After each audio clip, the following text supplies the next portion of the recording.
Nesse vídeo eu quero trazer um exemplo de como que é a prática de um método sintético do ponto de vista hermenêutico, ou seja, de interpretação textual da Bíblia, ou então do texto bíblico, usando esse método sintético, que, conforme eu já mostrei no vídeo passado, trata-se de uma sequência interrogativa, aplicando esse método. Ou seja, qual que era a intenção do autor ao escrever o livro? São questões a serem respondidas na interpretação do texto bíblico, usando esse método sintético. Qual a ideia principal do livro e qual a aplicação existe para os tempos de hoje? Então, qual a intenção do autor, qual a ideia principal e qual a aplicação? Então, eu tenho aqui em minhas mãos uma sequência disso, né? Como é que se aplica isso num texto específico. Então, eu estou construindo uma playlist nesse canal sobre hermenêutica, aqui ó, hermenêutica, um livro de teologia a nível médio, ministerial da Assembleia de Deus, que eu cursei lá por volta do ano de 2014, e aí estou gravando aqui no canal em pleno 2025, utilizando este livro, né? É um nível médio, não é superior. Apenas por curiosidade, porque eu gosto de teologia. Então, a playlist é sobre hermenêutica bíblica, e a playlist geral é sobre teologia. Então, praticando, espera-se, após uma leitura acurada do livro de Filipenses, por exemplo, que será o exemplo aqui, que o leitor observe alguns pontos discorridos no livro. Dispusemos abaixo o esboço de Filipenses extraído das anotações de Charles Heery sobre esse livro. Então, qual que é o panorama geral, por exemplo, do livro ou da Carta aos Filipenses? Fundada por Paulo em sua segunda viagem missionária, esta foi a primeira igreja a ser estabelecida por ele na Europa, Atos 16. A relação de Paulo com a igreja de Filipos sempre foi íntima e cordial, depois de tê-lo ajudado financeiramente por 2 vezes antes de a epístola ser escrita.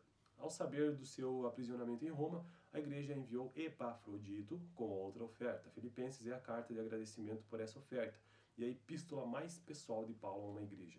Então esse é o panorama geral no caso da carta aos Filipenses. Estilo literário. Filipenses enquadra-se no gênero dos discursos lógicos, ou seja, um estilo epistolar, uma vez que é uma carta, deve ser lido como tal. E tópico 6. O que sabemos sobre o ambiente do livro? Eita, meus gatos estão brigando ali fora. O que sabemos sobre o ambiente do livro? São 3 ambientes.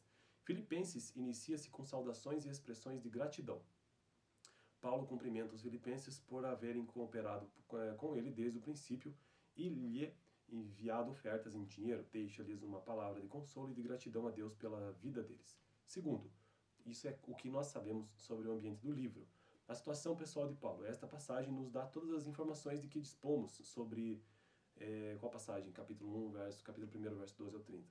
Dispomos sobre este período de encarceramento. Paulo tinha consciência de que corria grande perigo, mas esforçou-se para não assustar seus amigos. Sua maior preocupação era o progresso do evangelho. As pessoas começavam a falar sobre as cadeias dele e sobre o seu Cristo. A igreja em Roma ganhava mais confiança e o apóstolo planejava levar seu plano de ação adiante. Ele vivia apenas para ajudar a promover a causa de Cristo. E C. Assuntos desenvolvidos dentro do livro. Primeiro, o padrão de vida cristã, a humildade de Cristo, capítulo 2, verso 1 ao 30. Segundo, o prêmio da vida cristã, o conhecimento de Cristo. Terceiro, a paz da vida de Cristo e a presença de Cristo. Depois de concluído o estudo do livro, abordando-o por este método, será possível o esclarecimento de dúvidas como as do capítulo 4 e 13, por exemplo. Tudo posso naquele que me fortalece. Versículo predileto e distorcido, muitas vezes distorcido por disseminadores, por exemplo, da teologia da prosperidade. Bom, então veja que aqui, com este exemplo, dá para ter essa ideia de que qual que era a intenção de quem escreveu esse texto de Filipenses. E qual que é a ideia principal do livro? Qual é a aplicação que existe para nós hoje? Então, isso são características desse método sintético. No próximo vídeo, próximo método, né, que é um método temático, que eu nem sei qual é, mas vamos descobrir quando chegar lá. Fico por aqui então, valeu, até o próximo.